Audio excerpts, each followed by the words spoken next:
छत्तीसगढ़ की पावन धरा ग्राम रावा भाषा की मानस मंच पर विराजमान परम आदरणीय परम श्रद्धेय गुरु स्वरूप निर्णायक महाराज मानस गान प्रतिस्पर्धा आयोजन समिति के अध्यक्ष उपाध्यक्ष एवं समस्त पदाधिकारीगण,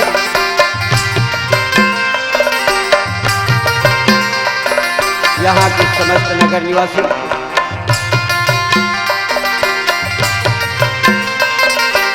यहाँ उपस्थित भक्तगण, श्रोता समाज, श्रद्धामयी, करुणामयी, भक्तिमयी, ममतामयी, सीता अनसुईया स्वरूप माताएं, भारत के भूमि में कमल के समान खिलने वाले नन्हे नन्हे प्यारे प्यारे बच्चों, सत्यम शिवम मानस परिवार संगीत नगरी खैरागढ़ ग्राम काजरी की तरफ से सत सत नमन एवं कोटि कोटि प्रणाम।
बोले सियापति राम चंद्र की जय,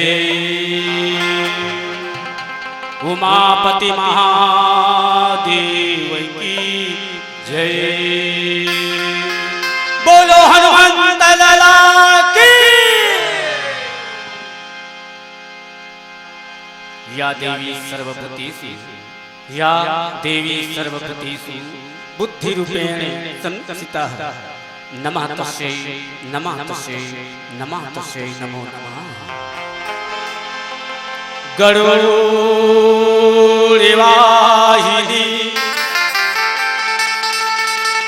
वैष्णवी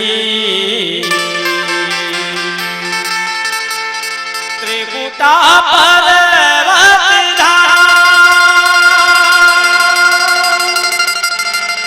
काली लक्ष्मी सरस्वती शक्ति तुझे प्रणाम। राम कथा के सुनैया अमर जम्मो बहनी भैया जय जोहार प्रणाम सबला राम राम हे जय जोहार प्रणाम सबला राम राम हे। अब ये गांव के जम्मू देवी देवता चरण वंदन करत सत्यम शिव मानस परिवार की पहली प्रस्तुति मां भवानी के चरण में सादर समर्पित। ताली बजाइए आप, ताली बजना चाहिए।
तुलसी अपने रामचंद्र की जय।